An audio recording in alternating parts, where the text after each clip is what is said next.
Cell health clinic చూసుకుంటే మీరు ఎన్నో ఇయర్స్గా సక్సెస్ఫుల్గా రన్ చేస్తున్నారు. ప్లస్ హ్యాపీ పేషెంట్స్ రివ్యూస్ కూడా నేను చూశాను. సో ఇంత లాంగ్ జర్నీ ఇంత సక్సెస్ఫుల్గా ఎలా సాధ్యమవుతుంది? సెల్ హెల్త్ అని పేర్లు పెట్టినప్పుడే we have to address the mechanism of cell health. Okay. దాంట్లో నుంచి డెరైవ్ అయింది సెల్ హెల్త్ క్లినిక్ అని పేరు కూడా. ఓకే. 4 సంవత్సరాలుగా 70,000 పైచులకు పేషెంట్లు మేము చూడటం జరిగింది.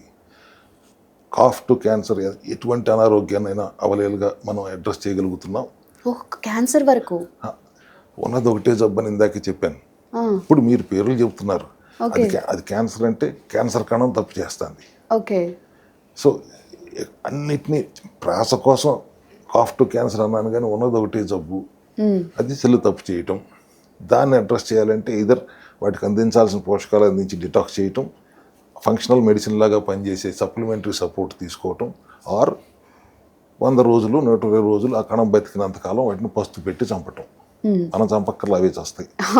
ఈ విధానం వలన ఎటువంటి అనారోగ్యాన్ని అవలేలుగా మేము అడ్రస్ చేయగలిగాం. కాబట్టి సోరియాసిస్నే 1000 మందిని చూశాను అంటే ఇక మిగతా క్యాన్సర్ గురించి మనం అంత డీప్గా మాట్లాడుకోవటం కరెక్ట్ కాదు. బట్ అలోపతి ఈ మా విధానం 2 అనుసంధానం అయితేనే రిజల్ట్ ఎక్కువ శాతం వస్తుంది అని నమ్ముతాను. కీమోథెరపీ లాంటి చేసుకోకుండా క్యాన్సర్ తగ్గుతుందని నేను అన్నాను.